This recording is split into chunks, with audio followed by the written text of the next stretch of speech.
Ça tourne en boucle comme BFM, t'existes plus comme REM. Tout est en grève comme RER, ça capte partout comme France Inter. Faut pas croire tout ce qu'on dit à la télévision. Merci YouTube pour la liberté d'expression.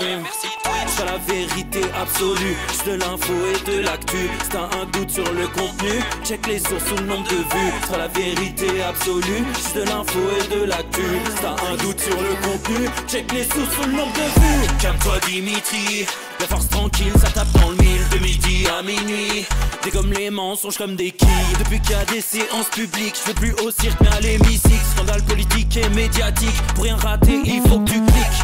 Mec c'est Rémi, le meilleur du pire en ligne de mire. Aucun parti pris, que des avis bien réfléchis. J'suis encore bourré comme un Polac, donc j'pensais voir Laurent Ournac. J'crois que j'suis toujours à côté de la plaque, mais en politique j'sais qui est le crack.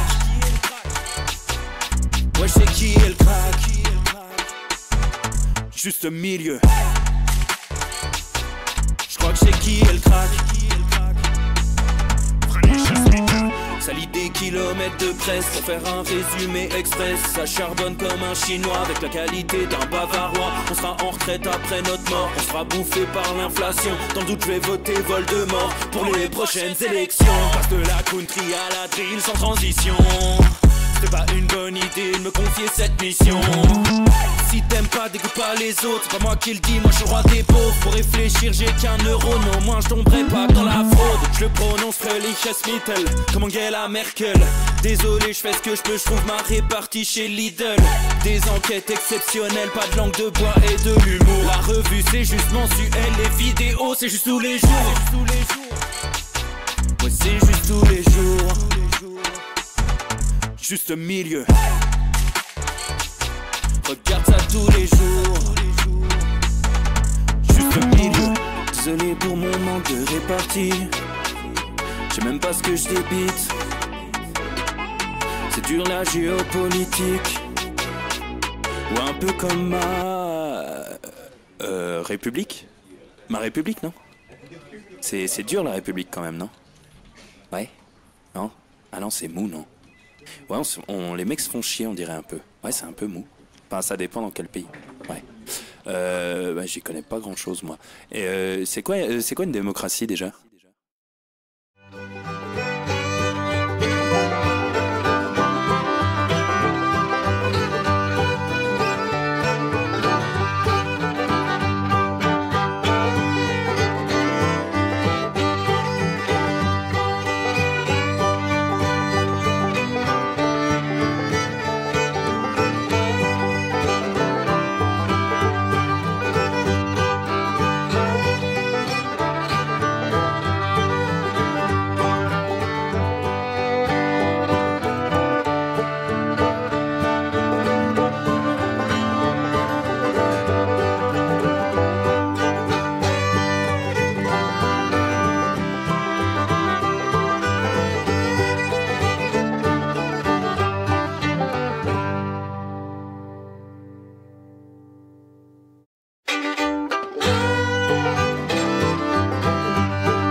Ça tourne en boucle comme BFM, t'existes plus comme REM. Tout est en grève comme RER, ça capte partout comme France Inter. Faut pas croire tout ce qu'on dit à la télévision. Merci YouTube pour la liberté d'expression. C'est pas la vérité absolue, c'est de l'info et de l'actu. Si t'as un doute sur le contenu, check les sources ou le nombre de vues. C'est pas la vérité absolue, c'est de l'info et de l'actu. Si t'as un doute sur le contenu, check les sources ou le nombre de vues. Calme-toi Dimitri, la force tranquille, ça tape dans le mille. De midi à minuit, dégomme les mensonges comme des quilles. Depuis qu'il y a des séances publiques, je veux plus au cirque mais à l'hémicycle. Scandale politique et médiatique, pour rien rater il faut que tu cliques. Mec c'est Rémi, le meilleur du pire en ligne de mire. Aucun parti pris, que des avis bien réfléchis. J'suis encore bourré comme un Polac, donc j'pensais voir Laurent Ournac. J'crois que j'suis toujours à côté de la plaque, mais en politique j'sais qui est le crack. Ouais j'sais qui est le crack. Juste milieu. J'crois que j'sais qui est le crack. Ça lit des kilomètres de presse pour faire un résumé express. Ça charbonne comme un chinois avec la qualité d'un bavarois. On sera en retraite après notre mort, on sera bouffé par l'inflation. Dans le doute je vais voter Voldemort pour les prochaines élections. Passe de la country à la drill sans transition. C'est pas une bonne idée de me confier cette mission. Si t'aimes pas, dégoûte pas les autres. C'est pas moi qui le dis, moi je suis roi des pauvres. Pour réfléchir, j'ai qu'un euro, non, moi je tomberai pas dans la fraude. Je le prononce Fröhliches Mittel, comme Angela Merkel. Désolé, je fais ce que je peux, je trouve ma répartie chez Lidl. Des enquêtes exceptionnelles, pas de langue de bois et de l'humour. La revue c'est juste mensuel, les vidéos c'est juste tous les jours. Ouais, c'est juste tous les jours. Juste milieu. Regarde ça tous les jours. Juste milieu. Désolé pour mon manque de répartie. Je sais même pas ce que je débite. C'est dur la géopolitique. Ou un peu comme ma République. Ma République, non? C'est dur la République quand même, non? Ouais? Non? Ah non, c'est mou, non? Ouais, les mecs se font chier, on dirait un peu. Ouais, c'est un peu mou. Enfin, ça dépend dans quel pays. Ouais. Bah, j'y connais pas grand chose, moi. Et c'est quoi une démocratie déjà?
Ça tourne en boucle comme BFM, t'existes plus comme REM. Tout est en grève comme RER, ça capte partout comme France Inter. Faut pas croire tout ce qu'on dit à la télévision. Merci YouTube pour la liberté d'expression.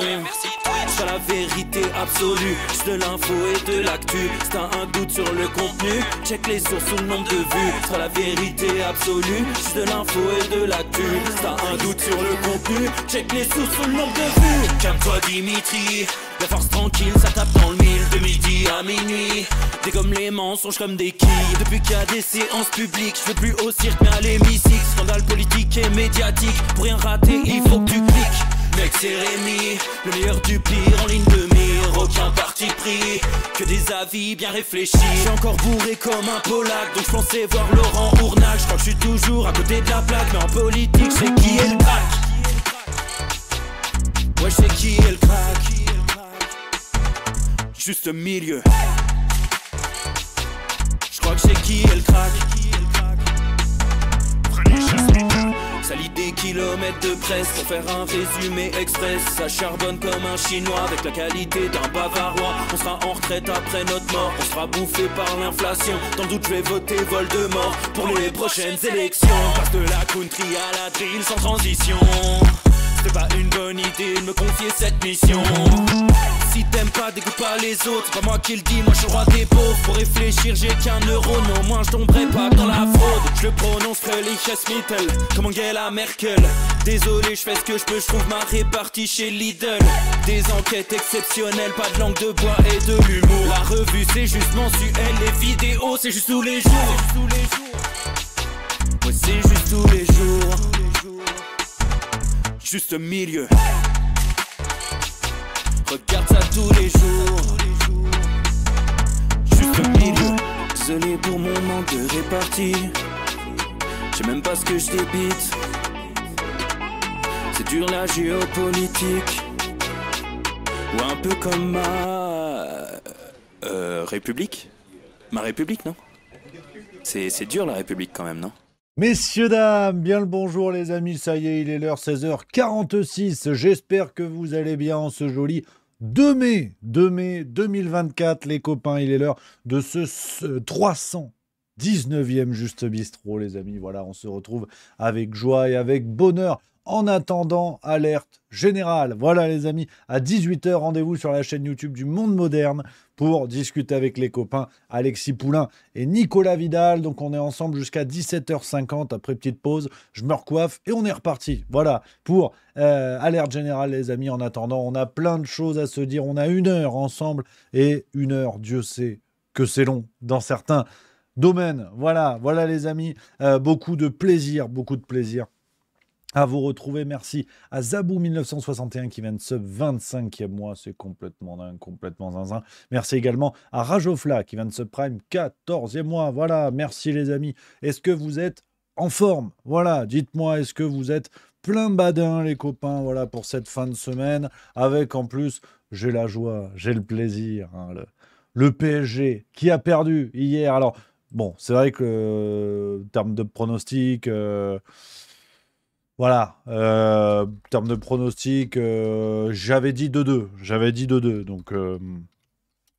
Donc bon, il y a eu 1-0 pour Dortmund. Alors c'est vrai que Dortmund, on dirait quand même une planète de méchants dans Star Wars. Hein, pour tout ce qui est analyse footballistique, on reviendra après. Mais le nom Dortmund n'est pas fou. Et pas foufou, mais c'est comme ça. Merci à Arena Empire qui vient de sub 25e mois également. Donc voilà, PSG a perdu. Mbappé pompe à vélo. Kolo Muani ramasse aussi apparemment. Alors j'ai regardé un quart d'heure, 20 minutes. Juste avant que Kolo Muani rentre, apparemment c'est une pompe à vélo aussi. Hein. Mais bon. Voilà, c'est comme ça, c'est la vie.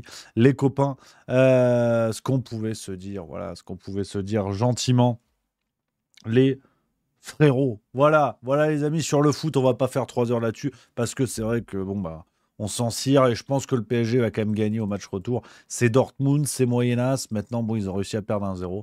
On verra. C'est pas Stade 2. Voilà, c'est pas Stade 2, comme on dit. Puis je vous avoue, les amis, là, j'ai autre chose en tête. Là. Ah, ça y est, là, dans 48 heures, c'est la toute première date de la tournée. Je vous avoue que j'ai la banane. Ce matin, j'ai répété à la baraque. Alors, bon, ça fait 5 mois que je répète. Donc, au bout d'un moment, pète et répète sont sur un bateau. Pète ton ballot, qui reste? Ta grand-mère, il reste. Non, je rigole. Faut pas s'énerver comme ça. Hein. Attention. Hein. Non, il faut être très prudent parce que les gens s'énervent. La tachycardie, la tension, attention. Donc, c'est vrai qu'il y a ça. Ça arrive le 4 mai, 20h30. J'ai hâte, vraiment, les copains. Ça va être complètement fou, complètement du plaisir. Et après, ça va enchaîner. On a plein de bonnes nouvelles, normalement, qui vont tomber sur de nouvelles dates, les copains, pour la fin de l'année, pour 2025. Plein de villes qui sont en train de se positionner. J'ai hâte de vous annoncer tout ça. On attend juste que ce soit officiel de chez officiel. Mais plein de belles choses, voilà, qui vont arriver. Les copains, voilà, ça c'est chouette, j'ai hâte comme tout. Alors, aujourd'hui, qu'est-ce qui nous attend? Qu'est-ce qui nous attend, les amis? Il y a mon Karim que j'embrasse qui dit « Merde pour ta première et vivement sur Strasbourg. » Merci, camarade. L'Alsace, ça fait partie des coins où on attend l'officialisation, par exemple. Juste à côté, à 20 minutes de Strasbourg, on a un plan, on attend la validation officielle de chez officiel. Voilà, les amis. Un petit peu sur tout ça. Alors aujourd'hui, j'ai plein de choses à vous dire, plein de séquences. Ah, il y a Igerne14 qui est là, que j'embrasse. Ça fait plaisir. J'espère que tu vas bien. Voilà, on s'est un petit peu accroché par le callback la dernière fois, mais c'est l'esprit juste mieux. On y revient au bistrot et on se remet un canon dans la gueule et on trinque. C'est ça qu'on aime. On n'est pas des Allemands. Hein, voilà, merci, Gerne 14. J'aime l'esprit. Ça, c'est beau. Tu seras dans mon cœur à vie, finalement. Voilà, je le dis. J'appellerai mon fils du nom de ton pseudonyme. Voilà. Et ton pseudonyme sera symbole de félicité sur 4 générations. Voilà. Donc je suis très content de toi. Sincèrement, ça me fait plaisir parce qu'on s'était pris un petit peu le bec et ça fait plaisir parce que c'est l'esprit qu'on aime. On peut ne pas être d'accord, mais on s'y retrouve. Je suis content que tu n'aies pas pris la mouche. To take the flea, comme on dit, à Liverpool. Ouais. Demain, je vais revoir Back to Black. I'm not a fucking Spice Girl. Elle le dit dans le film 2 fois. Là, ça va être la 4e fois que je vais le voir. Donc on va être pas mal. Voilà les amis. Alors, j'ai plein de choses à vous dire. J'ai plein de choses à vous dire aujourd'hui. C'est n'importe quoi. It's Anne Hidalgo. On va parler de Mathieu Slama. J'ai des choses très intéressantes à vous lire. Vraiment, j'ai lu ça ce matin. J'étais content. J'ai fait mon petit tour des médias. J'ai trouvé 2 articles brillants sur Israël-Palestine. Et je vais vous les lire en entier parce que je crois que ça fait du bien de temps en temps de lire ce genre de choses. Donc voilà ce qui va arriver là-dessus. On va parler de Mathieu Slama, je vous l'ai dit, le naufrage d'un personnage que pourtant j'aime beaucoup. J'aimais beaucoup. J'eusse aimé, je sais pas. Je sais pas où j'en suis. Et en plus, j'ai trouvé une nouvelle blague pour le spectacle. Ouais, ce matin, j'ai trouvé une nouvelle blague, donc je suis content. Mais bon, ça c'est pas le sujet. Voilà, je suppose que vous en avez rien à foutre. Voilà. Alors, les amis, on va attaquer avec une première séquence pour aller vers le sujet Israël-Palestine. Je vais vous lire 2 choses vraiment formidables. Donc ça fait plaisir. On commence avec ça, hein, pour vous montrer le décalage parfois que l'on peut trouver dans les médias entre des déclarations complètement dingues et des choses beaucoup plus mesurées. On commence avec les propos complètement dingues d'Anne Sinclair, voilà, Madame Strauss-Kahn, voilà, hein, voilà, vous faites vos blagues vous-même, c'est trop facile, qui était sur C'est à vous le 29 avril dernier, et en 2 minutes 47 nous a démontré ce qu'on peut trouver dans les médias français sans contrepoids naturellement, et ce qui peut un petit peu poser problème. Je vous montre la séquence, attendez, bougez pas, c'est con, hein, le lancement était bon, il y avait du poivre d'Arvor là-dedans, il y avait quelque chose. L'antisémitisme. Comme le disait Elisabeth Badinter vendredi sur notre plateau, Thomas Legrand, éditorialiste à Libération, a alerté sur le fait que traiter des étudiants qui se mobilisent contre la guerre à Gaza d'antisémites est une folie, qu'ils ne font que brandir des drapeaux palestiniens. C'est pas ce qu'elle a dit. L'antisionisme aujourd'hui, c'est d'ailleurs Robert Badinter qui l'a dit il y a des années, l'antisionisme aujourd'hui est la forme moderne de l'antisémitisme. Qu'est-ce que ça veut dire? Tous les antisionistes. Tous les antisionistes. Tous. Antisioniste, ça veut dire contre l'entité sioniste, c'est-à-dire contre l'existence de l'État d'Israël. Ce qui est parfaitement... Voilà, le raccourci basique, dites-vous, même Patrick Cohen est interpellé, tu vois, de considérer que la moindre personne qui s'oppose à la politique sioniste d'Israël est antisémite. Rendez-vous compte du raccourci, hein. C'est comme si vous expliquiez, d'ailleurs, c'est intéressant parce que le parallèle n'est jamais fait, mais vous vous opposez au Hamas... Vous êtes islamophobe.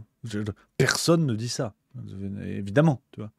Eh ben, tu vois, tu t'opposes à Brigitte Macron, tu t'opposes à toutes les profs de théâtre, tu vois, qui couchent avec leurs élèves, mais ça c'est un autre sujet. Non, personne ne dit ça en vérité. Et là, oui, là ça passe. Même Patrick Cohen est interpellé. Il a l'air interloqué. He is interlocked. Légitime et parfaitement accepté par la communauté des nations qui a reconnu l'existence de l'État d'Israël il y a 75 ans. Et personne ne remet en cause l'existence d'un État.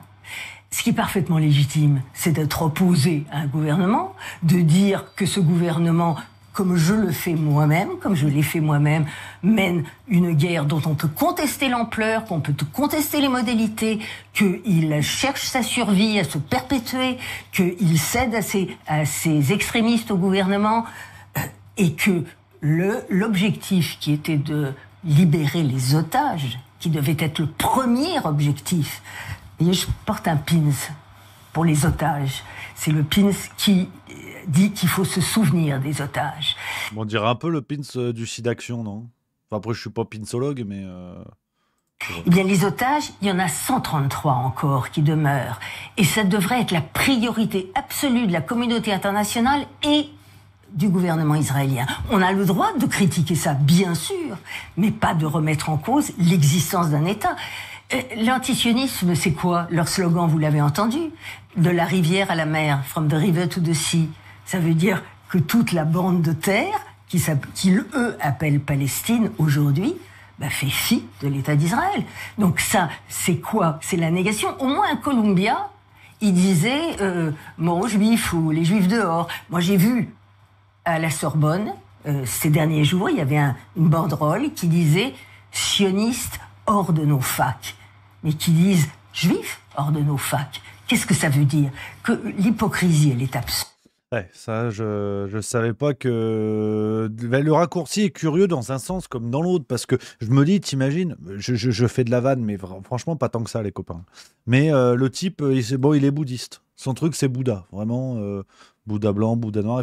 Il est dans Bouddha, il est bouddhiste. Il se réveille, il dit bon, finalement, le projet sioniste, c'est stylé, tu vois, politiquement, j'aime bien, bravo, je suis pour le projet sioniste. Mais il est Bouddha, il est Bouddha à bloc, hein. Comment il fait, lui, du coup? Parce que du coup, c'est un bouddhiste sioniste qui devient automatiquement juif. C'est quoi le projet?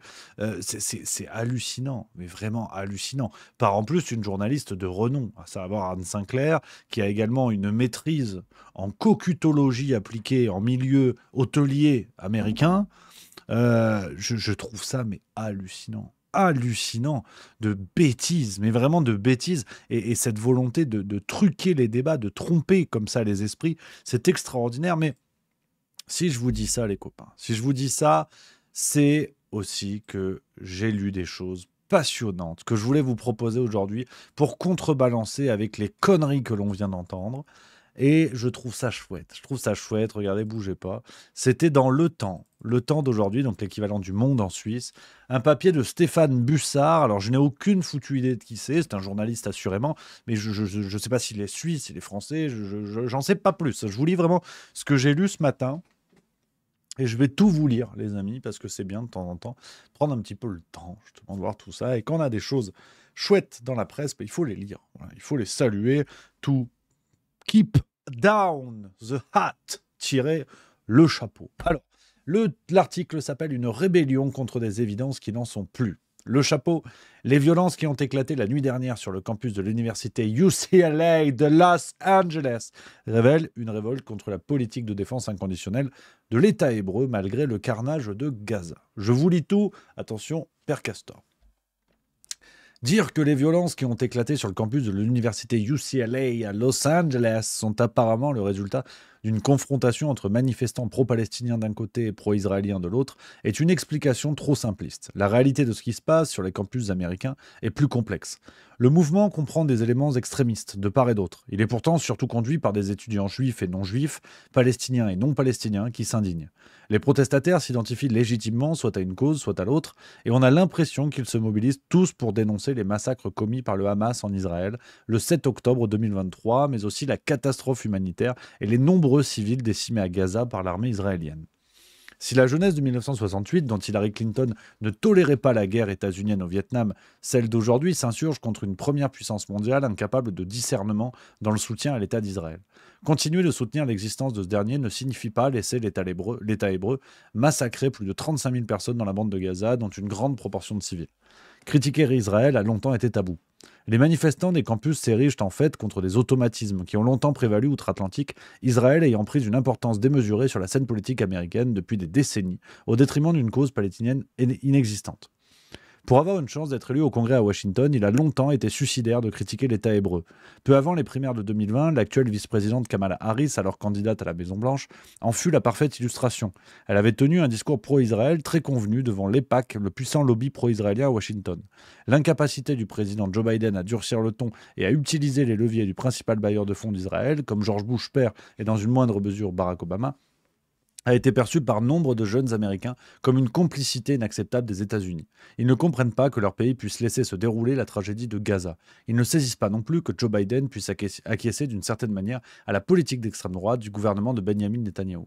Les jeunes universitaires auraient pu choisir une autre cause, celle des Palestiniens et leur manière de ruer dans les brancards de l'établissement de la capitale, engoncés dans les fonctionnements qui perdurent depuis des décennies, pas sûr que les coups de matraque des polices américaines permettent de venir à bout de leur détermination. Pour la première fois depuis des lustres, scander le mot palestinien n'est plus un crime de lèse-majesté. Si certaines voix extrémistes appellent à la destruction d'Israël, le gros des manifestants, parmi eux nombre de juifs, à l'image de ceux qui, en tant que Freedom Riders, se battaient pour les droits civiques avec les Noirs dans les années 1960, sont pro-palestiniens pour que coexistent pacifiquement deux États côte à côte. Car beaucoup y voient à terme la condition de la survie d'Israël. Voilà.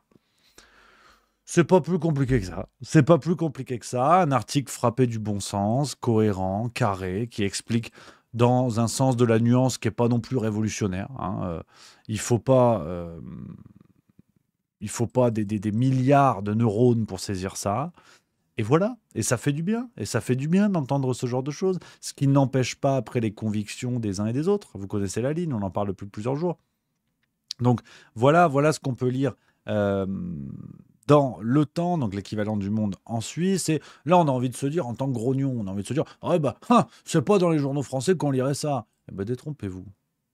Vous foutez le doigt dans l'œil.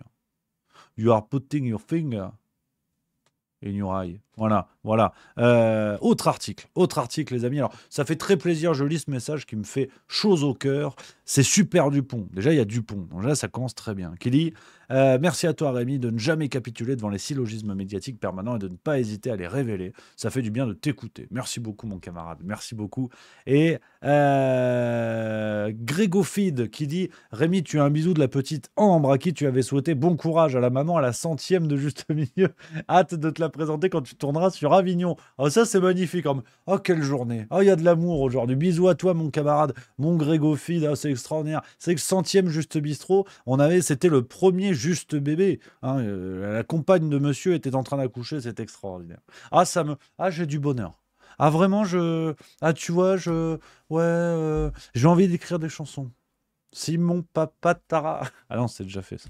Plus c'est de la merde. Mais voilà, ça me fait plaisir. Merci à toi, mon Grégo. Je t'embrasse, évidemment. Bisous à la petite Ambre. Bisous à la maman. On espère que tout le monde va bien. Ça fait plaisir. Et Avignon, naturellement, que je vais y revenir. Je suis né là-bas. De toute façon, j'ai pas le choix.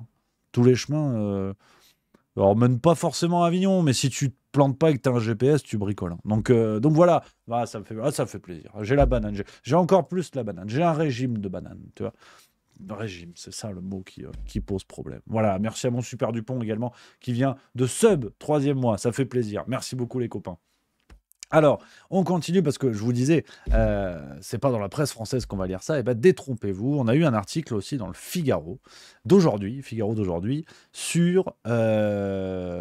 par Luc Ferry. Et je trouve qu'il permet de décortiquer encore un petit peu plus. Je trouve ça très intéressant. Alors, petite parenthèse, il y a mon Grégofide qui dit « Je te cherche une salle à Caumont-sur-Durance, tu dois connaître. » Absolument, ça me parle tout à fait, avec grand plaisir. Avec grand plaisir, les copains, n'hésitez pas. Si vous avez des contacts de salle, avec un immense plaisir. Donc Luc Ferry qui décortique encore un petit peu plus, sous un autre angle, le lien entre... wokisme, Sciences Po et défense de la Palestine, comme on peut voir aujourd'hui. Et son article, je trouve, amène des éléments de réflexion intéressants, des éléments de nuance aussi très sympatoches. Donc je vais vous lire ça. Merci à Véro Galou qui vient de sub 19e mois et IGN14 qui met un message qui est très intéressant qui dit « Je manifeste tous les samedis à Lyon pour la Palestine et il y a toujours de jeunes juifs dans le cortège obligés de se masquer et qui sont fortement applaudis. Voilà pourquoi on ne peut pas nous traiter d'antisémites car nous sommes heureux de les avoir avec nous. » Ça fait plaisir, c'est très intéressant de lire ça. Je vous lis l'article de Luc Ferry, les amis, de ma plus belle voix de stentor. La plupart des commentateurs ont cru à une recrudescence de l'antisémitisme ancien. Une jeune fille d'origine juive interdite d'entrer dans son amphi, des cris de haine contre Israël et le sionisme, il n'en fallait pas davantage pour que de nombreux observateurs soient convaincus qu'on assistait au retour du vieil antisémitisme de toujours. C'est une erreur, je dirais même une erreur grave, car ce n'est rien comprendre à ce qui se trame aujourd'hui dans cette parodie de mai 68 qui secoue les universités américaines et leurs annexes françaises, à commencer bien sûr par l'IEP de Paris, qui a tout fait depuis 20 ans pour prendre modèle servilement sur elle. Rappelons d'abord quelques vérités s'agissant de l'antisémitisme des années 1930. Il avait une double origine. Il provenait d'abord de l'accusation portée contre les Juifs par une partie du monde catholique d'être le peuple déicide, celui qui avait fait condamner Jésus, une accusation évidemment absurde à laquelle Vatican II mit heureusement un terme en rappelant qu'il ne s'agissait ni de tous les Juifs de l'époque, ni a fortiori des Juifs d'aujourd'hui. Sur cette forme ancienne de judéophobie venait se greffer un antisémitisme racialiste dont le nazisme fut l'apogée, un antisémitisme d'après lequel il y aurait une race juive, complotiste, nuisible et comme telle à exterminer. Si je rappelle ces deux visages de l'antisémitisme, c'est pour bien faire comprendre que ce qui se joue dans l'extrême gauche pro-Hamas n'a plus grand-chose à voir avec eux. Il faudrait être aveugle ou de mauvaise foi pour ne pas voir que les étudiants affiliés à LFI ou au NPA ne sont ni cathotradis, ni racistes. Ils sont gauchistes et antiracistes, sauce Sud global. Alors pourquoi cette haine d'Israël et du sionisme? N'est-ce pas malgré tout un des masques de l'antisémitisme de toujours? Pas vraiment. Et pour le comprendre, il faut remonter aux années 1960. C'est dans cette période que l'Occident est accusé, non sans raison, hélas, des deux maux les pires de toute l'histoire humaine, la colonisation et un fascisme qui domine, c'est vrai, l'Europe des années 1930.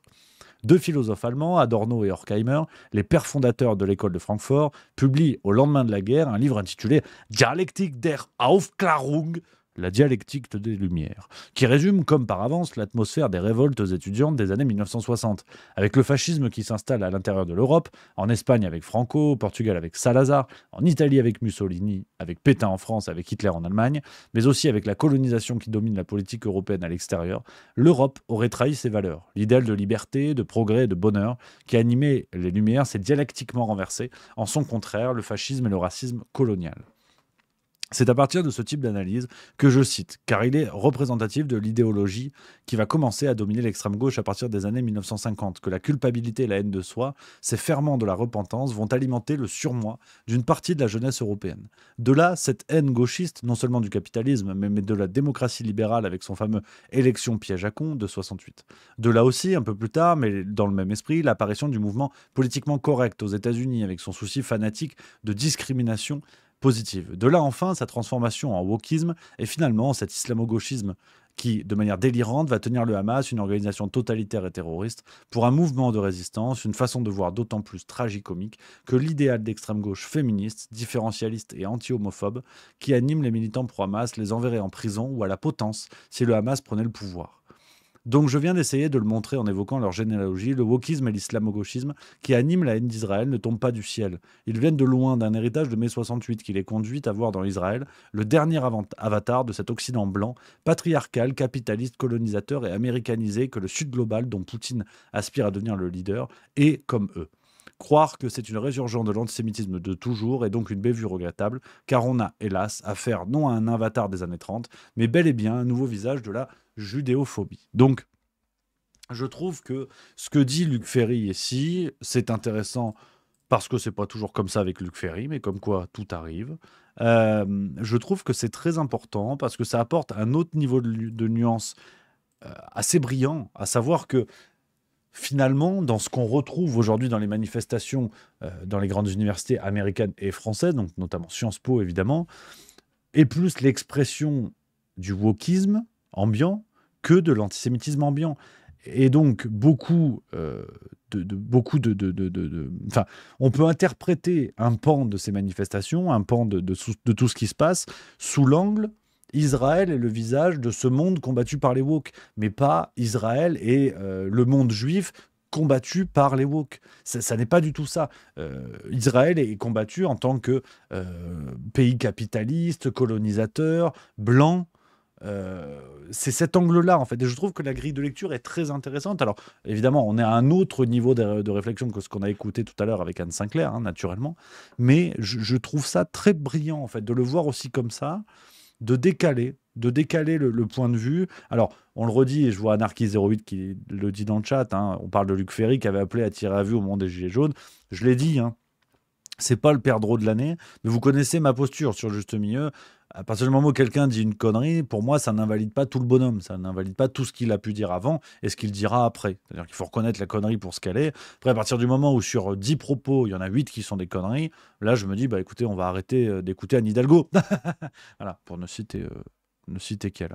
Donc non, l'idée n'est pas... alors, il y a Stealth 5, toujours, j'aime bien, qui est piquant. C'est ma petite sauce épicée, là, Stealth 5. C'est mon sriracha, putain. Stealth 5 qui dit, tu aimes tellement mettre le wokisme à toutes les sauces, tu arrives à défendre Luc MDR. Tu vois, t'as pas compris la nuance. Non, je défends pas Luc Ferry, au contraire. Mais juste de reconnaître que par moment, je trouve ça chouette de souligner des propos qui sont intéressants. Et tu noteras d'ailleurs que ça n'en fait pas une critique du wokisme. Ça en fait juste le fait que on prend le wokisme pour ce qu'il est, c'est-à-dire que cette critique du capitalisme, du monde blanc, je pense qu'on peut être d'accord sur le fait que c'est l'un des piliers de la réflexion woke. Et donc, c'est juste, voilà, c'est juste ça. Après, je dis pas que c'est bien ou c'est mal, hein. Je répète beaucoup en ce moment, les amis, qu'on n'est pas dans le jugement moral, hein. Et c'est très important parce que Stel 5, peut-être qu'il me charrie un peu, qui connaît la maison, mais parfois, on peut considérer les faits pour ce qu'ils sont, hein, tout simplement, hein. Donc, voilà, mon Stel 5, c'est mon sriracha, il relève tous mes plats. Voilà, c'est mon tabasco. Tabasco Scorpion, même. Ouais, j'ai eu ça. C'était à Noël dernier ou mon anniversaire, je sais plus. Ma Mieux, elle m'avait offert le kit. Le kit des sauces Tabasco. Tu sais, t'as espèce de pack, t'en as 6 ou 7 des petites bouteilles, 5 ou 6 d'ailleurs, je sais plus. Et t'as plusieurs déclinaisons de Tabasco. Moi, j'aime quand ça pique. J'aime le piquant. Et il y en a un, c'est le Scorpion. Alors, c'est une sorte de passeport vers les hémorroïdes, si tu veux, pour vous résumer le truc. C'est une catastrophe. C'est fort. C'est très très fort. Et donc lui, c'est celui qui est le moins vide, hein, sincèrement. Voilà. Et c'est marrant parce que tu vois, le lien avec ce qu'on disait, il n'y en a pas. Il n'y en a pas du tout. Il n'y en a vraiment pas du tout. C'est assez rigolo de se dire qu'on peut partir comme ça de sujets sérieux pour finir en fait sur le fait que je vous parle des sauces pimentées que j'ai dans ma cuisine, quoi. C'est l'esprit Juste Bistrot, hein, parce que littéralement tout le monde s'en branle, hein, de mes sauces pimentées. Et a raison, hein, moi le premier, hein. Non, je trouve ça assez marrant, je trouve ça assez rigolo. Et ce qui est chouette, c'est que les gens répondent. C'est pour ça que je vous aime, les amis. C'est parce que à aucun moment ça choque quiconque parmi vous. C'est-à-dire que je vois des gens, premier degré, il y a eu Fovni76 qui dit bah, je fais mes piments moi-même, hein, perso. Il y a personne pour me dire Rémi, t'es sympa, mais on parlait géopolitique. Concentre-toi, reste sur la géopolitique. Tu nous parleras béarnaise plus tard. Ça ne choque personne. Je trouve ça extraordinaire. Vous êtes les meilleurs. Vous êtes effrayants, mais vous êtes les meilleurs. Voilà. Et Best East Ever qui dit si tu aimes le piquant, faut aller sur le site Sauce Piquante. C'est une vanne ou pas? Parce que si je tape ça, que c'est un site porno avec des sangliers qui enculent des girafes, attention quand même, hein. Mais c'est vrai que vous êtes tous globalement flingués, hein, tous givrés, c'est extraordinaire, hein. Mon Karim Sacho de Père qui dit tu devrais faire Hot Ones, tu connais l'émission. Ouais, j'aime bien. Il y a eu Jérôme Commander il n'y a pas longtemps, je l'adore. Je suis amoureux de Jérôme Commander, ça m'avait fait crever de rire. Et Intumac qui dit c'est super, ça me donne une idée de cadeau pour mon homme, il adore ce qui pique. Ah, vraiment, c'est chouette, j'étais content comme tout. Ça nous a permis d'épicer un peu notre couple par rapport à la bite. Donc, les amis, on enchaîne avec le naufrage du moment. Deux naufrages chez le Titanic. Le premier naufrage, c'est Léa Salamé. Léa Salamé, je savais pas qu'en fait, Léa Salamé, en gros, c'était plus ou moins une sorte de ressucé de Renault, en fait. Apparemment, c'est un peu la poivrotte du PAF, quoi. Je savais pas, hein, je savais pas. Mais elle nous fait des dingueries sur l'alcool en ce moment. Regardez sur France 2 samedi dernier, ce qu'elle a mis dans le museau d'Artus, qu'on adore. Artus, très fort. Et là, j'ai hâte d'aller voir son film, d'ailleurs. Un petit truc en plus, si je dis pas de conneries. Et merci à Nico Rathon, 64700, qui dit si un jour tu viens jouer au Pays Basque, que je t'apporte des piments d'Espelette. Alors là, j'arrive. Demain. Demain, je suis là parce que ça, c'est bon. Ça, c'est bon. On se l'armait. Alors, oui, il y a Gaëtan Seguin 38 qui suit, hein, qui est un bon élève, qui dit tu l'as montré. Oui, je l'ai déjà montré, mais je montre celle-là parce qu'après, vous allez comprendre ce que je voulais vous dire. Tout est calculé. Je suis. Effectivement, je la repasse. Et il y a une petite archive qui remonte et on comprend qu'en fait, bah, c'est pas la première. C'est pas la première fois qu'elle nous fait Léa Salamé. Il y a Amosis30 qui dit Artus, on dirait le frère de Rémi. Il paraît qu'il y a un délire. Pareil qu'il y a un délire. En plus, il a décoilé un peu. Moi, c'est ce qu'il faut que je fasse. Mais il a pris un coup d'avance. Là, il a fait une petite échappée. Mais en tout cas, j'aimerais, voilà, si je peux avoir un dixième de son talent, voilà, si ça se transmet dans l'ADN, je suis chaud. Parce que Artus, brillant, j'étais allé voir sa pièce David, Retour à David et Jonathan. Ça m'avait fumé de rire. C'était extraordinaire. Et donc, une autre séquence qui remonte concernant Léa Salamé, où on comprend qu'effectivement, à mon avis, elle était présidente du BDE de son école. Il y a un délire. Je sais pas si les histoires de quantité c'est important, mais je crois que on a un problème quand on boit régulièrement, même un petit peu. On n'a pas un problème quand on. Et puis après, est-ce que ça nous rend heureux? Est-ce que ça nous rend triste? Est-ce que ça nous rend joyeux? Est-ce que ça nous affecte? Ça fait combien de temps que vous avez arrêté de boire? 2 ans et 7 mois. Quand vous connaissez. Ah ouais, merde. Quand vous connaissiez le jour du nombre. Depuis le 21 août 2021. Et du coup, la fête, elle est pas moins belle Mais tellement pas. Parce qu'aujourd'hui, je ne fais la fête que si j'ai de la joie. Parce que le problème de l'alcool, c'est qu'on fait la fête même sans joie. C'est pour ça que les gars sont tristes. Ils font la fête. Et là, vous arrivez à faire la fête, à être joyeux? Tellement. Mais c'est une vraie question, là, je suis sérieuse. Mais moi, c'est une vraie réponse. Et je vous propose même de faire la fête sans alcool un jour. Ouais. Et avec de la joie, non? Ouais, non. Un de vos sketchs les plus célèbres, c'était le blong. J'adore. Donc ça remonte un peu. Alors c'est vrai que bon, il y a quelques petites séquences, mais on a hâte de voir Léa Salamé à Salou se mettre une gigantesque timbale avant d'aller à Port Aventura. Ça nous plaît bien. En plus, entendre ça sur le service public, France Inter, hein, cette gauche morale, finalement, qui se finit dans les caves, c'est toujours plaisant. Mais il y avait un bouquin que j'ai envie de lire. C'était quoi l'histoire? C'est Michael Fossel, un philosophe que j'aime bien, qui écrit de temps en temps dans Libération, et qui avait fait un bouquin justement sur la question de la fête et du plaisir, et pourquoi ces notions étaient passées à droite. Est-ce que quelqu'un l'a lu, peut-être parmi vous les amis dans le chat? Je crois que c'est ça, Quartier Rouge, ouais. Le plaisir et la gauche. Peut-on jouir dans un monde injuste sans être complice de l'injustice? Pourquoi la politique... Dans un monde où nos plaisirs, qu'ils soient érotiques, alimentaires ou festifs, semblent formatés par le capitalisme et restreints par des impératifs politiques, Michael Fossel tente de comprendre comment la dévalorisation de ce sentiment a fait trop souvent confondre modération et ascèse. Ouais, ça me dit que ça, faut que je le lise. Je sais pas si quelqu'un l'a lu, les amis, mais ça me donnait bien envie, ça questionnait un peu le truc. Comment la gauche, finalement, a inversé ses mœurs et est devenue l'endroit comme ça de l'ascèse, de ce genre de choses. Et ça me plairait bien. Ça me plairait bien de le lire. Je sais pas si quelqu'un l'a en tête, mais... Très bonne vanne d'Anarchy08 qui dit la fête sans alcool et un spectacle sans plagiat. C'est gratuit, mais ça fait toujours plaisir sur Gad Elmaleh. Donc ouais, Léa Salamé, en ce moment, on est pas mal. Ça bricole, on est bien. Après, voilà, moi, je n'en démords pas de ma théorie, c'est-à-dire que n'oublions pas que quand elle rentre chez elle, sur le canapé, il y a Glucksmann. Enfin, sur le coussin, parce qu'il n'est pas épais non plus. Mais et voilà, faut pas non plus oublier que voilà, quoi. Hein, c'est la réalité, elle est là, en vérité. Hein. Donc voilà un petit peu les amis. Il y a Bestista Ever qui dit « Je ne gagne rien si ce n'est ta reconnaissance éternelle ». Alors j'ai l'impression que tu m'as envoyé un lien. Les liens ne marchent pas les amis dans le chat. Je ne peux pas voir ça. Si vous voulez m'envoyer des trucs, écrivez-moi direct par mail. Comme ça je regarde et je raccroche l'émission. Enfin les émissions parce que ce soir il y a l'air général. Je vous mets mon adresse mail dans le chat. Vous pouvez regarder ça, n'hésitez pas. Si tu m'as envoyé quelque chose camarade, comme ça je peux le voir avec plaisir. Voilà les amis. On continue avec un autre naufrage en ce moment. Et ça m'embête parce que c'est un personnage que j'aime beaucoup. En tout cas, j'ai beaucoup aimé son bouquin. C'est Mathieu Slama, qui avait écrit un livre qui s'appelle Adieu la liberté. J'en avais parlé sur Juste Culture à l'époque. Si vous voulez, on peut se remettre la vidéo. Alors, c'est peut-être un peu chelou de regarder ses propres vidéos, mais c'est vous qui dites, hein, c'est vous qui voyez. Mais j'avais trouvé ça extrêmement brillant sur le Covid. Ça a amené vraiment pas mal de réflexions. Dites-moi dans le chat oui ou non si ça vous intéresse, parce que sinon on passe direct aux nouvelles séquences que je veux vous montrer. Merci à Apollo290363 qui vient de subprime. 3e mois d'abonnement. Merci camarades, merci beaucoup les amis. Voilà, oui, pour l'instant, oui, non, déjà vu. Oui, non, oui. Attends, on va faire un sondage. Moi, je suis pour la démocratie parce que si ça vous emmerde, je ne veux pas le mettre non plus. Tu me diras, ça fait longtemps que je ne l'ai pas vu, donc je ne sais plus ce que j'avais dit non plus. Mais tac. Voilà, on regarde la vidéo. Oui, non. Voilà.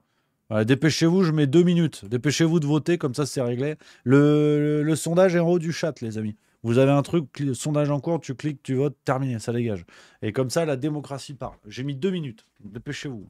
Dépêchez-vous parce que voilà, moi ça me voilà, on regarde la vidéo du bouquin Adieu la liberté hein, de Mathieu Slama, bouquin que j'avais trouvé extraordinaire, se remettre un petit peu dans le contexte du bonhomme. Alors oui, 49 voix, 50, voilà, la démocratie parle. Là, on se croirait en Géorgie sous Glucksmann. Là, il n'y a pas photo. Oui, 66%, non 34%. Ouais, ouais, je pense que c'est bon. 65-35, je crois qu'on est bon. Je crois que là, on va regarder ça. Je vous mets un peu le meilleur moment, enfin le passage fort de la vidéo. On regarde pas tout, vous inquiétez pas, parce qu'elle fait 11 minutes, on va regarder un petit peu moins. Mais comme ça, vous avez le contexte et on va comprendre pourquoi c'est peut-être un petit peu un naufrage, le bonhomme. Bon, 65-35, ça bouge pas. Allez, on regarde ça, puis si vraiment vous en avez marre, vous me le dites. C'est moi, hein. C'est moi, hein. Donc la chemise, rien à bouger là-dessus. Et professeur en communication politique, né en 1986, vous avez peut-être déjà vu sa trombine et peut-être même sur Juste Milieu, j'avais eu la chance de le recevoir en format débat. Je parle de l'inénarrable, l'incontournable désormais, Mathieu Slama. Mathieu Slama s'était fait connaître déjà en 2016 avec La guerre des mondes, réflexion idéologique sur la croisade de Poutine en Occident, où il décortiquait un petit peu l'aspect idéologique du règne de Vladimir Poutine, tout ça avant le conflit que l'on connaît. Et Mathieu Slama est revenu précisément en janvier 2022 aux presses de la Cité avec ce nouveau livre, il est là gelé dans les mimines, c'est Adieu la liberté. Alors pourquoi je tenais absolument à vous parler de ce livre de Mathieu Slama? C'est parce que précisément il décortique avec intelligence, sans aucune, on va dire, complexité inutile, il décortique cette société que l'on a vu naître sous nos yeux en période de Covid-19, cette société d'obéissance, ces libertés conditionnelles qui sont devenues monnaie courante, qui sont devenues la normalité, quitte à critiquer et mettre à l'index ceux qui ont osé justement lever le doigt et avoir une opinion contraire. Et Mathieu Slama s'attelle à nous expliquer tout ça par le menu. Attention, ça fait pas ricaner. Est-ce que vous êtes pour ou contre le pass sanitaire, par exemple? Totalement contre. Pour moi, c'est peut-être une des inventions politiques, juridiques les plus monstrueuses en tout cas jamais inventées dans une démocratie. Et c'est vrai que cet aspect disciplinaire de la société nouvelle qui vient de naître sous nos yeux, disciplinaire parce que l'urgence sanitaire faisant, c'est d'ailleurs le sous-titre du livre de Mathieu Slama, et c'est sur la société disciplinaire, comme quoi c'est écrit sur le menu, tu sais à peu près ce que tu vas grailler. Forcément, cette urgence sanitaire, Mathieu Slama s'attelle à la décortiquer assez vite dans le bouquin et nous explique, alors petite parenthèse, j'ai mon script qui est là-bas. Donc à tout moment, je vais avoir un torticolis façon candidate de télé-réalité un petit peu trop sympathique avec les autres candidats. Mais c'est pas grave, je suis obligé de te donner un petit peu les coulisses du bordel. On revient donc sur cette question d'urgence sanitaire. Mathieu Slama nous dit qu'il s'agit d'un régime intégralement tourné vers des politiques de santé et d'hygiène publique dont l'unique but fut de discipliner le comportement des citoyens. Et c'est ça dans tout le bouquin, vous comprenez un petit peu la teneur de ce qui vous attend. La liberté devient totalement accessoire désormais. On met des passes, on met des interdictions, on met des restrictions partout. En fait, on est en train de passer d'une société de liberté à une société de discipline, d'ordre, une société extrêmement coercitive. Mathieu Slama n'hésite pas à amener beaucoup de références dans son livre. Beaucoup de penseurs, notamment des philosophes, qui avaient préfiguré l'émergence d'une telle société. On pense à Michel Foucault, on pense également à Gilles Deleuze, avec cette question d'une société néo-fasciste. Alors aujourd'hui, tout le monde se renvoie ça à la gueule. Mais finalement, qu'est-ce qu'une société néo-fasciste dans un contexte sanitaire, donc dans un contexte où les dirigeants couvrent leurs actes et leurs agissements avec la prétention de faire le bien. Oui. Quand tu fais le bien, tu peux tout te permettre. C'est comme ça d'ailleurs que naissent beaucoup de régimes fascistes. Voilà. Bon, vous avez vraiment l'essentiel du bouquin, les amis. Alors, c'est vrai que première chose à analyser qui me semble très important, j'étais plus bronzé à l'époque. Putain. Ça me va mieux le bronzage. Puis là c'est court le cheveu. C'était bien à l'époque. Là c'est trop court. Ruben, je vais lui péter les jambes parce que là c'est vrai que c'est court. Enfoiré. Là. Alors, regarde, on dirait Major Gérald. Enfin Major McDonald plutôt quand même. Ouais, c'est trop court. Qu'est-ce qu'il a branlé ce Ruben. Voilà. Non mais c'est vrai que c'est pas le sujet non plus. C'est vrai que bon mon bronzage on s'en fout. Mais là c'est trop court. Là c'est trop court. C'est ce que me dit souvent ma milieu d'ailleurs. Mais c'est vrai que... Non, arrête avec ça. Mais voilà, on va pas parler complètement... Voilà. Mais c'est trop court. Voilà, Geoffroy 90 qui dit beaucoup trop, je suis d'accord. Mais moi aussi, je suis d'accord, ça va pas. Après, la repousse va être bien. D'ici 2 semaines, ça va être impeccable. Ça va être impeccable. Non, mais ça pousse très vite. Hein. Franchement... Ça pousse très vite. C'est ouais, mon coiffeur s'appelle Ruben. Il y a plus de saison qui dit sérieux, ton coiffeur s'appelle Ruben, absolument. Il a tout il est coiffeur quoi. Pas de problème, il est complètement coiffeur, on l'embrasse. Alors il me jacte en anglais, ça j'ai toujours pas. Tu sais, on est à Lausanne, c'est une ville cosmopolite, et donc je comprends rien à ce qu'il me dit. En plus c'est pas une vanne. Après on revient à Mathieu Slama, hein. C'est pas une vanne, mais l'autre il arrive, il me jacte en anglais, j'y comprends rien donc. Et puis parfois, il me fait des blagues. Ça a l'air super marrant. Mais moi, c'est Miss France. Tu vois. Ouais, t'as raison, complètement. Ouais, ouais c'est génial. Ouais, génial. Allez, hein. Non, c'est extraordinaire. C'est vraiment extraordinaire. Je comprends rien à ce qu'il me dit, mais je pense il est persuadé que je jacte en anglais. Ouais. Parce que franchement, il parle beaucoup. Hein. Et le rapport phrase-réponse est clairement pas en ma faveur. Mais il continue à jacter. Bon, qu'est-ce que je te dis. Mais bon, bref, c'est pas le sujet. On parlait de Mathieu Slama. Bon, tu me diras, il jacte aussi comme un coiffeur. On comprend rien, mais il parle quand même. Et donc, tout avait bien commencé. Tout avait bien commencé, les amis, parce que ce bouquin, Adieu la liberté, que j'avais trouvé vraiment extraordinaire, courageux déjà, parce qu'il était sorti au bout d'un an et demi environ de crise Covid, donc ça devait être mi-2021, 2022, quelque chose comme ça. Et je trouve que c'était une démarche courageuse, qui était pertinente, qui était très intéressante sur la société qui était en train d'émerger sous nos yeux, société du Covid. Et Mathieu Slama avait eu une célébrité relative à ce moment-là. Il avait été un petit peu exposé, mais pas beaucoup. On comprend mieux. Mais alors, il y a Anarchie Zéroïde qui soulève un point très important parce qu'on est clairement entre analyse littéraire et coiffure dans ce Juste Bistrot. Donc, c'est quand même une émission qui n'a absolument aucun sens à cause de vous. Hein. Anarchie Zéroïde qui dit comment il arrive à comprendre la façon de te couper les cheveux si tu ne parles pas anglais. Là, je vais devoir vous révéler l'une des facettes de ma personnalité que j'aime le moins, en vérité, qui est tout un problème lié à la célébrité, à la fame, comme disent les Anglais et quelques connards de la défense. Je lui montre les vidéos, en fait. C'est-à-dire que quand j'arrive chez le coiffeur pour expliquer ce que je veux, comme vous avez compris que dans ma vie, quand j'ai une bonne habitude, je touche à rien, hein, on témoigne de ses chemises, en fait, j'arrive et je lui montre la vidéo il y a un mois, quoi. C'est pas une blague. Mais au moins, je suis sûr d'avoir ce que je veux. Et il comprend pas. D'ailleurs, peut-être pour l'histoire, vraiment, je vous raconte ma vie, on s'en cire complètement, mais c'est extraordinaire. Pour l'histoire, avant Ruben, mon coiffeur, c'était Daniele. Il était italien. Et le type déboule, alors pareil, il venait d'Italie. Et il jactait pas beaucoup, quoi. Et donc, en français, c'était moyenasse, tu vois. Et un jour, donc la deuxième ou troisième fois, je vais sous ses ciseaux. J'y montre pareil la vidéo d'il y a un mois et demi pour avoir la gueule, quoi. Et dans un français balbutiant, donc il voit une vidéo, c'était La Farce Tranquille, quelque chose comme ça. Et il me fait c'est ton métier, tu vois. Et il fait comme ça, comme ça. Il fait c'est ton métier. Alors l'accent italien, je sais pas le faire, mais je dis non, Daniel, ne te fourvoie pas, Daniel. C'est pas mon métier, Daniel. Qu'en fait, c'était un micro. Il voulait mimer le micro. Et c'est vrai que je suis pas tombé sur Charlie Chaplin non plus. En termes de mime, c'était pas le mime Marceau, tu vois. Et j'ai pas compris ce qu'il voulait, en vérité. Et j'ai dit non, Daniel, je fais des vidéos sur YouTube, mais ça s'arrête là, Daniel. C'est pas mon métier, Daniel. Arrête, Daniel. Et on est devenus copains, hein. C'est très très bien passé. Mais c'est vrai que sur le coup, je me suis dit, voilà, hein. Sèche-cheveux, peut-être pas que le prendre dans la touffe, comme on dit. Donc non, mais tout s'est très bien passé. Tout est très bien passé. Mais voilà. Donc on embrasse à peu près tous les coiffeurs de Lausanne qui ont eu l'honneur, si vous voulez, de me toiletter et de constater du coup les vidéos que je montre pour avoir le truc, la même gueule, quoi. La même gueule. Après, clairement, ça n'a aucun intérêt, ce que je vous dis. Et c'est ce que je trouve assez brillant, c'est que vous êtes actuellement plus de 500 sur cette émission. J'espère qu'il y en a la moitié qui se demandent ce qu'ils foutent. Et il y en a la moitié qui se disent « Putain, j'aurais dû faire des études plutôt que d'avoir du temps pour regarder ce marsouin. » tu vois. Mais non, c'est ça qui me... Moi, honnêtement, c'est ça qui m'inquiète. Ça ne dérange personne. Ça ne dérange personne, ce qui se passe. Après, c'est comme ça. Hein.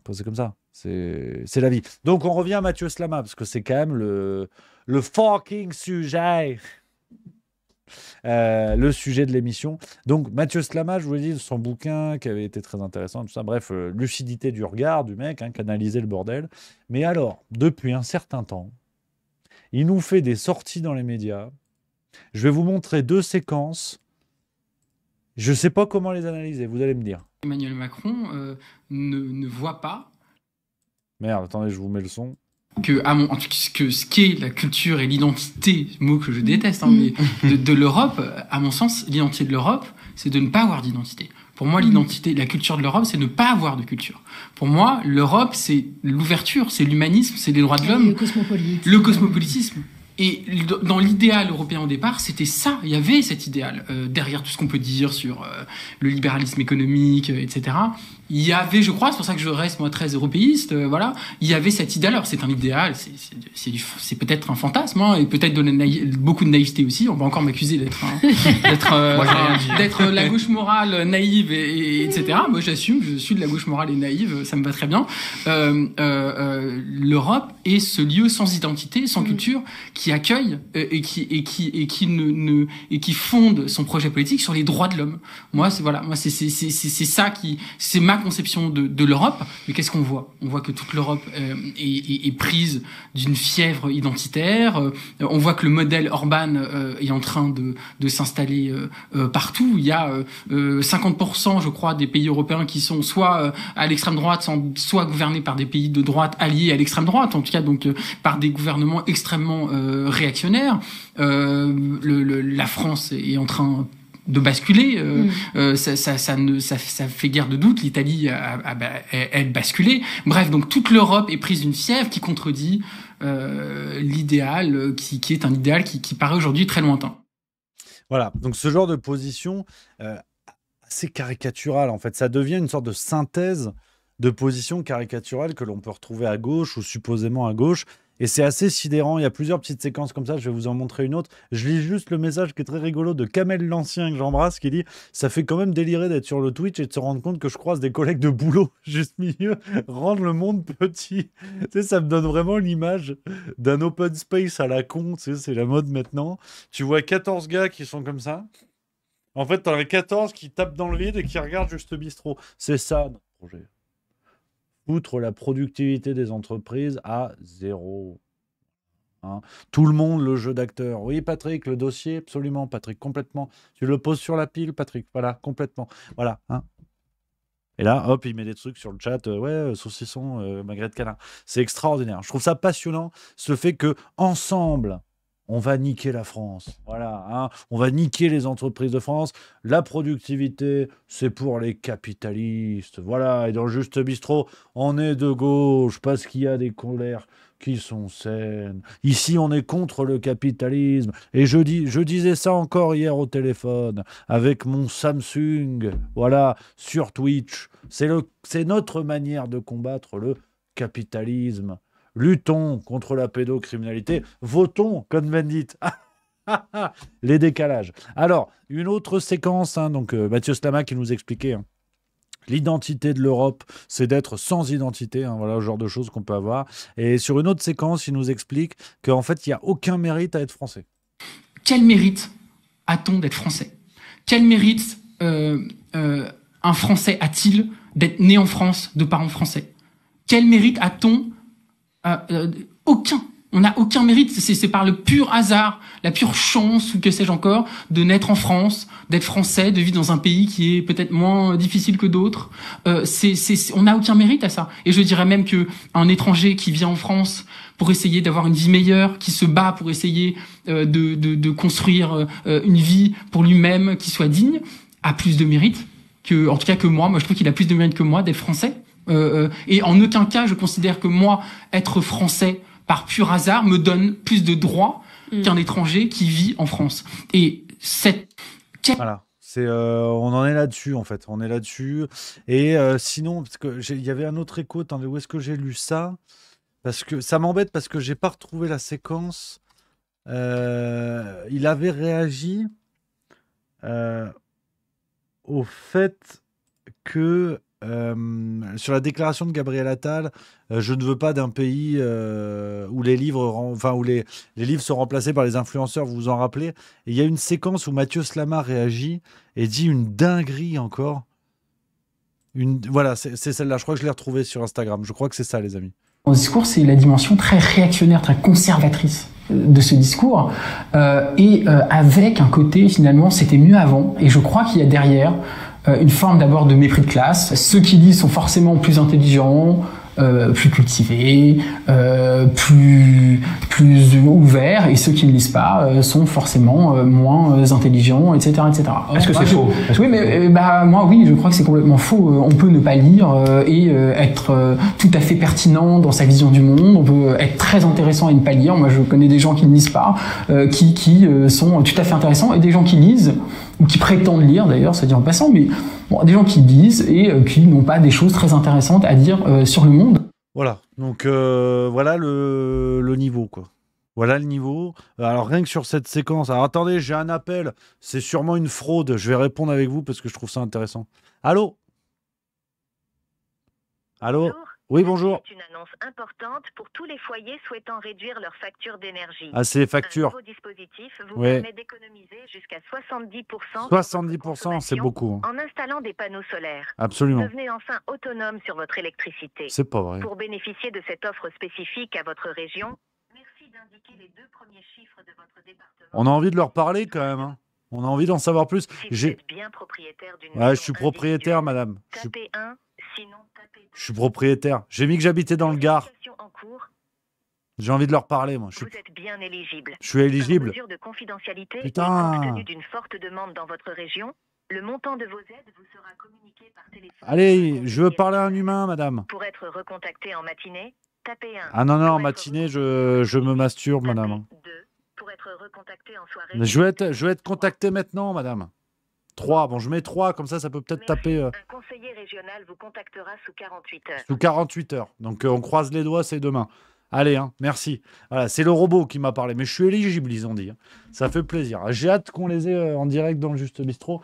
On va se les farcir. Donc, qu'est-ce que je voulais vous dire? Oui, la séquence, on pourrait être un petit peu sérieux. On part en Bible ce soir, hein. C'est n'importe quoi ce soir, hein. La séquence de Mathieu Slama est d'un ridicule profond. Déjà, le côté regarder des gens bouger leur fiac sur TikTok, ça pose aucun problème, plutôt que lire Victor Hugo. Autant, vous connaissez ma position là-dessus, je suis pas du tout un militant de l'élitisme de la lecture, l'élitisme du roman, parce que sinon, ça n'a jamais de fin, hein, cette espèce de classification de le roman, c'est mieux que la BD, puis lire, c'est mieux que regarder les films. Enfin, je suis pas du tout un fan de ça, hein, qu'on soit bien d'accord. Mais je pense que quand même, on va dire, sur l'acte en lui-même, je pense que même du côté de la science, on peut être d'accord sur le fait que 1 heure de lecture par semaine semble plus salvatrice sur le développement, notamment chez les jeunes, par exemple, que 1 heure de TikTok où tu vois des gens qui bougent leur fiac sur du Joule. Je pense quand même que même en termes de développement physiologique, avant même de parler de culture ou de capacité d'expression, en termes de développement physiologique chez les jeunes, on peut être d'accord là-dessus. Après, je veux surtout pas rentrer, effectivement, dans le côté élitiste et de classification des gens en fonction des divertissements des gens. Vous connaissez ma ligne là-dessus, et je suis d'accord, je suis presque d'accord avec lui sur le côté qu'effectivement, ce que vous lisez, ce que vous regardez ne fait pas de vous automatiquement quelqu'un d'intéressant. J'ai eu une discussion pendant 1 heure avec un mec qui était fan de Tintin. C'était passionnant. Un mec qui te parle de ça avec des étoiles dans les yeux, c'est génial. Il te parle de BD, c'est passionnant. J'ai eu une discussion avec un mec pendant 30 minutes qui pensait m'expliquer Louis-Ferdinand Céline. Alors, je suis pas du tout l'expert du siècle, mais tu vois, le mec avait tout compris, il avait machin. Je lui posais 3 questions sur un bouquin. Évidemment, il l'avait pas lu. C'était n'importe quoi. C'était casse-couille. C'était relou, en fait. Tu vois. Donc, ça veut rien dire, en vrai. On s'en fout. Je préfère 1000 fois un fan de BD qui t'en parle avec des étoiles dans les yeux que un guignol qui a lu un livre de Proust et qui se prend pour Bernard Pivot. Tu vois. Donc, on est sur le fond, je suis d'accord avec Mathieu Slama, mais sur la forme, c'est vraiment de la position de gauche un peu basique, quoi, d'une espèce de vieux combat tout bidon. En plus, se rend-il seulement compte que dans son propre discours, il instaure une contradiction, c'est-à-dire quand il explique tout se vaut, c'est-à-dire que lire ou regarder TikTok, on s'en fout parce que ça veut rien dire. Bon, d'accord. Et après, il te dit, la preuve, moi, je connais des gens qui lisent ou qui prétendent lire. Donc, en fait, ça instaure une autre hiérarchie. C'est-à-dire que quand tu estimes que quelqu'un prétend lire, c'est que tu estimes que tes connaissances sont supérieures et ou que les connaissances de ton interlocuteur ne sont pas au niveau de ce qu'il prétend dire. Donc, tu as forcément un jugement, tu as forcément une classification. Donc, c'est là où ça devient un peu ridicule, ça devient un peu caricatural. Et on en parlait tout à l'heure, c'est intéressant parce que ça démontre toute la complexité d'un individu, toute la complexité d'une pensée. Et jamais de ma vie, je reviendrai sur le fait que Adieu la liberté est un super bouquin, l'un des meilleurs que j'ai lu sur le Covid. Mais que comme quoi la même personne peut avoir ce regard, cette analyse, et derrière proposer des dingueries du genre qui tiennent pas franchement la route et qui excitent peut-être 3-4 spectateurs sur le média, alors qu'il y a des choses super de manière générale, mais même pour le média, je trouve que c'est moyenasse, quoi. C'est complètement moyenasse. Donc voilà un petit peu ce que je voulais vous dire sur Mathieu Slama, que j'avais reçu en plus sur Juste Milieu, donc je serais ravi de le refaire à nouveau, parce que c'était chouette, l'échange était chouette, mais bon... c'est comme ça, hein. C'est comme ça, c'est la vie, hein. C'est la vie, les amis. D'autant plus que, attendez, je voulais vous dire un truc en plus. Oui, alors, j'ai entendu certains qui disaient, ouais, mais peut-être qu'il a pris un coup de pression, c'est pour ça qu'il retourne sa veste. Alors ça, c'est du complotisme. Moi, je peux pas le dire, mais c'est vrai que peut-être, hein, tout est possible. Il y a Stealth5 qui dit dans le chat, c'est intéressant, qui dit je suis fan de Dragon Ball. D'ailleurs, je suis triste de ne pas t'avoir entendu dire quoi que ce soit sur la mort de Akira. Effectivement, le créateur de Dragon Ball Z qui est mort il y a un mois environ.